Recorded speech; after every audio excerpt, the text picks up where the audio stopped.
Hello, everyone, and welcome again to another Teacher Joseph podcast. Today, I want to explore with you the difference between face-to-face classroom lessons and the e-learning lessons on the internet. I've done both, and there's a very real difference. And if you're someone who hasn't had an online lesson before, or you're just not sure how they work, we're going to be looking at that today. Now, to get us started, first of all, let me just say that in face-to-face lessons, in a traditional classroom setting, you have a number of dynamics there, a number of contributing factors which are very positive and very good. You obviously have a group that you can share issues with, which helps your learning process. New friends who are with you while you're practicing. And you also have the support of the teacher, of course. And you also have the journey to the English class every week. And you have the ritual of your homework, the journey to the class itself, and practice with other people. In a traditional English class, what you're getting is really well documented in advance, not only by the course details, but also because that way of educating people has been around for centuries. The idea of the teacher with students and imparting information has been the way of educating people all over the world for, well, thousands upon thousands of years. That means that it's set in stone, as we say in English. It's something which is very difficult to change. Newer countries in the world, like America, slowly are beginning to embrace change.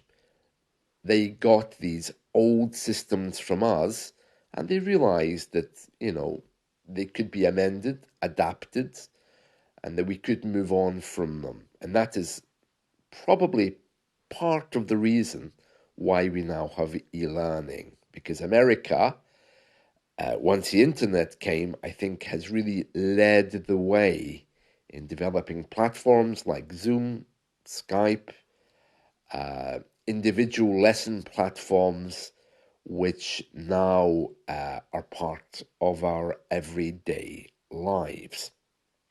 So this isn't just about how we learn English is moving online, it's the whole way of educating and people receiving information is changing. Now let's look at a traditional English class again. So you have the information on the screen or on the board, people write it down, you're given a book, and you're expected to learn from that book. Let's move on over to the modern ways of learning online and how this affects you when you're coming to an English class. Well, of course, the first big difference is that they are online. And online, by its very nature, tends to be more informal because it's taking place in your home, maybe in an office if you have an office environment, but more or less it'll be some place where you're not working. It'll be a place where you're relaxed. Let's just say your living room, your salon, whatever you want to call it. In British English, we call it the living room. And you're sitting there and you're very relaxed. It could be that you've bought the lesson and you're wondering what to expect. Now, in a traditional face-to-face language school, you have a very clear indication of what you're looking for. Let's call that C1, bringing students to C1 or advanced English, whatever. But when you go for an online English lesson, there isn't always a background there, and it's also not clear what the expectations are, because the teacher is saying, yep, I can help all students between A1 and C1. I can help you with business English. I can help you with grammar. I can help you with accent reduction, whatever. So if you just go there and you don't participate in the lesson, the teacher isn't going to know what you want. There's only you and the teacher. So for 30 minutes or an hour, the teacher is going to be trying to work out what you need. Now, many of you simply say, well, just a general lesson, just a lesson. The teacher will think, well, okay. So he has a short conversation with you. He asks you to read. He picks up on some grammar points. He gives you some corrections. If that's all you want, if that's what you're looking for, that's perfectly fine. If you walk away from that kind of lesson feeling happy, then that's great. But I think those kinds of lessons probably are not the best value, because really what you need, especially if you're studying English alone, is you need to be taken up to the next level. You need to be challenged. Now, this goes much wider than the actual online English lesson, because if you're having a lesson online and it's just lessons here and there, not regular lessons, then it presumably means that you're studying English alone without a teacher. And you're just checking in from time to time to see how that is. Unless you have a really wonderful mind, or you're a very disciplined person, or you have some kind of daily interaction with English, that's a very, very difficult thing. Now, I'm not saying that you have to rush away and book more lessons. What I'm saying is you need to be aware of your own weaknesses and strengths and everything else. And you also need to be aware of what you're looking for, what you need. And not everyone can do that. It's a very hard thing. And often this results in you coming to the English class and telling the teacher, well, yeah, I've been kind of studying. I've been listening to a podcast. I think I'm B2, but I need some help with this. And the teacher, in response, gives you what you want. Everyone's happy. You leave. If that's the kind of lesson you want, that's fine. But a better lesson, of course, would be if the teacher was able to explore with you the wider implications of what you're doing. So rather than going to the teacher and say, okay, yeah, I'd like some help with the present perfect, yada, it would be much better to go to the teacher and say, okay, I want to know how I can improve my English. I want you to tell me what you hear. I want you to evaluate my English. And I want you to tell me what's missing and what I can do.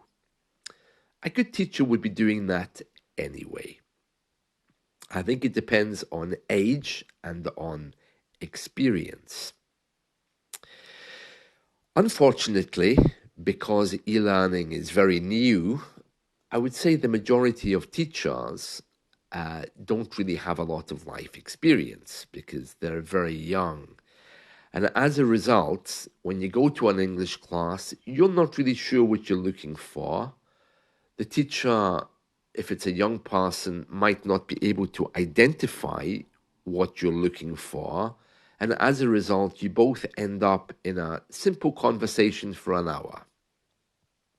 Many of you tell me, that's fine, that's all I need. I just need to talk, to be listened to for an hour, that's fine. But in a class like that, where there's no growth, there's no background, there's no other thing that's happening, like this, there's no shared resources, there's no homework being done. There's just you looking at the teacher looking at you, and you saying, well, sorry, yeah, I haven't done my homework again this week. I'm really sorry.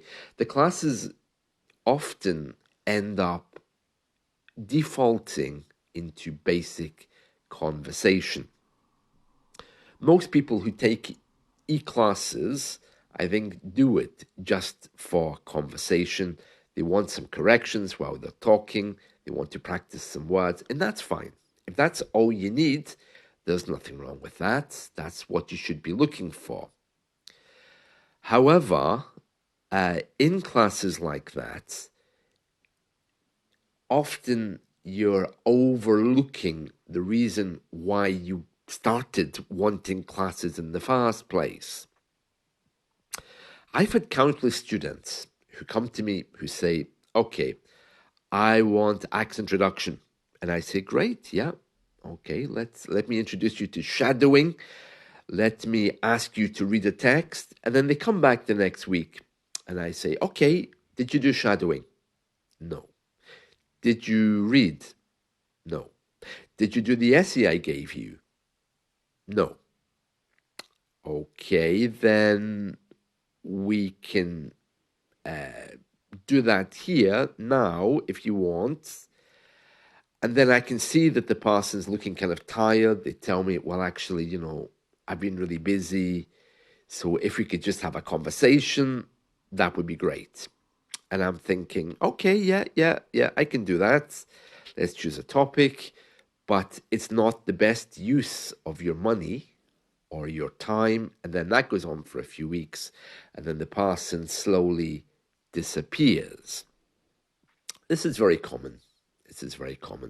To avoid that happening, what I think would be very good for you is to identify before each lesson what you want out of it and share that with the teacher at the beginning.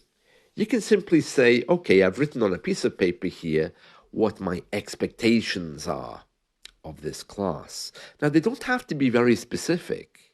It doesn't have to be, oh, I want to learn the present perfect by the end of this class. It can be something like, by the end of this class, I expect to have been listened to. I expect to have received corrections.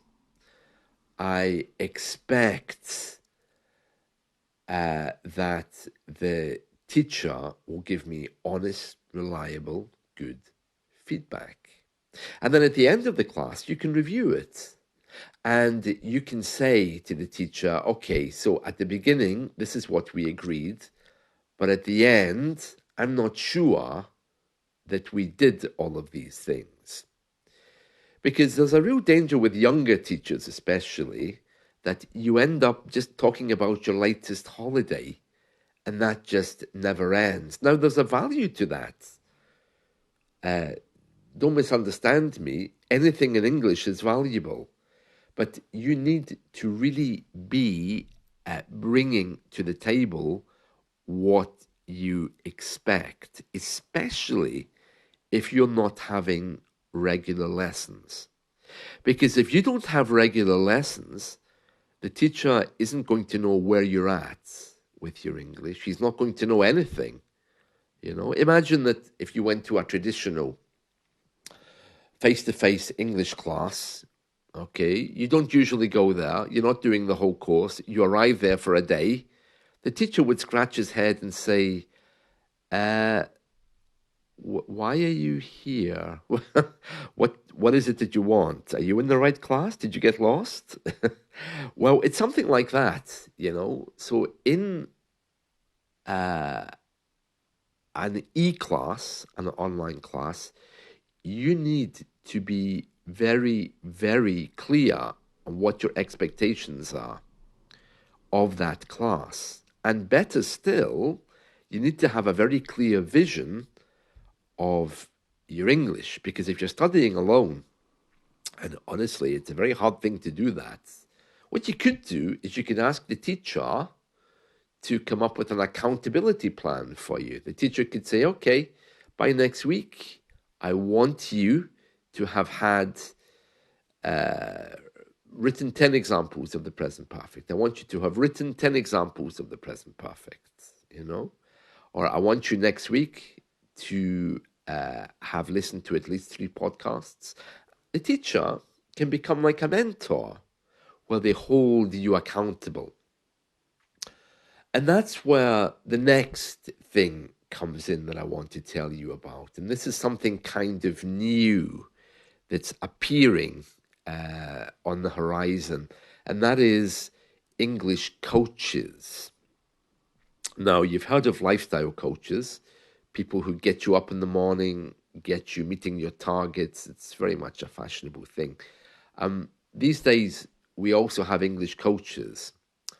Now, there's no clear distinction between who is a teacher and who is a coach, but you'll know them if you find them, because coaches will be more interested in your long-term goals. They'll be asking you what you're trying to meet with the English you're learning, why exactly you're learning that particular thing, why exactly you're reading that particular book, where exactly you're trying to get to. English coaching is something that really is huge, and it's something that I'll be moving into more and more. Because in the past, of course, up until fairly recently, we've only had teachers, people who give you grammar because you pay them money, the teacher in the classroom, but it's evolving now. And what's coming is some kind of life coach specializing in languages. And that probably is going to be the future for a lot of teachers. And I think we're beginning to see that now in one-to-one lessons. More and more teachers, especially older ones, are beginning to realize that this isn't just all about grammar. This is about you. This is about the person who's on the system sitting in front of you, who somewhere is a real live person. And how can you help that person reach their goals? How can you empower them? How can you give them what they want in a way that moves them on to the next level? That's really what's coming out of all of this. And already I'm seeing English coaches appearing on the internet. But don't misunderstand me, because it seems to me that there's also another type of English coach, in the same way as there's a football coach. You know, someone who gives you all the training. You go to the class and they'll be, okay, what words are we doing today? Let's get those sentences going, blah, blah, blah. That's another version where they try to speed up your English. And, you know, it's like going running with someone, for example, like a fitness coach. So there are those as well. But I think the English coaches I'm talking about are more like mentors. They're people who really care about where you're going, you know. But the danger there, though, is if we don't see you moving, then we'll be asking why. And sometimes some people get a little bit upset or offended by that, because they see it as a character weakness. People who come to me who say that, oh, I have real problems learning, oh, I can't learn, oh, my learning has stopped and I don't know why. I get a lot of those. But usually the people who just can't learn, I mean, the people who really just can't retain information are suffering from one of three things: stress, anxiety, or depression. Usually, one of those three things appears when, of course, we're under pressure or whatever else. And if you are in that situation, you can talk to me about it, of course. Yeah, tell me. But you really need to be finding some kind of way of relaxation. Taking up meditation, for example, that's a wonderful way to relax. Making time to do something that you love, maybe a hobby that you've long forgotten about. Recently I started one of my hobbies that I put to one side when I was a teenager. It's amazing. It really brings so much joy into my life. So it's time for you to look at that and don't underestimate this. Depression, anxiety, stress, nothing to be ashamed of. In these days, it's really, really common, so it's just a byproduct now of how we live. So these new kinds of English teachers, where they actually become your mentors, are coming up. And if you sense that's happening for you, go with it, trust it, because these people really do care for you. And that's very important that you see that, and that's a very different thing from just focusing on grammar. But ultimately, what you really need to remember is you're in control. And if you tell a teacher something about what you want, and by the end of the lesson that hasn't appeared, you have a right to say, why? Was it that we really got sidetracked into a pointless conversation, which wasn't that bad because you got to talk anyway? Or was it that something happened, like, Skype broke down or whatever? Or where was it that we went off topic, and why did the teacher not bring us back to that place? Or why did I not have permission to bring us back to that particular point in the lesson? You have a right to ask these questions, and you should be asking these questions. Okay, so begin with a bit of paper at the beginning of the class and simply write down, this is what I want to happen today. And if you really do love Excel and spreadsheets, set up a spreadsheet for your learning. Begin to document what you've done so you can look back with great pride. And remember, you need to keep going over that. You're learning alone, and using e-classes to support that needs a plan. And that's something you could agree with a teacher if you can find one long enough to use, because the other thing with e-learning is people come and go very quickly. There's very few people stay with one teacher. Some people take two teachers because, the strength the teachers have. Some prefer working with the voice, others prefer working with writing, and students pick that up about who they're most comfortable with. So don't be afraid to look around. But yeah, this is a problem. I think, again, it's a bit like supermarket shopping. Oh, this teacher's more attractive than this one. And there are people who think like that. It's a bit crazy. And there's also, of course, the technology and how that's working. So yeah, these things are all things that you have to take into account. But I don't recommend you dismiss a teacher so quickly unless there's a big problem, because all teachers have their good qualities. It's a little bit like cables, every cable looks different, but ultimately they all do the same job, which is carrying something, electricity, sound, whatever. And there we are. So that's it from me for now. I've gone way over my time. This is one of my longest podcasts so far, but I really just wanted to give you some guidance into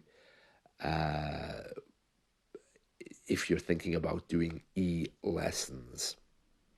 So whether you're looking for grammar, whether you're looking for a mentor, whether you're looking for some kind of general friendship conversation without any kind of obligation, just to practice your English, all three are fine.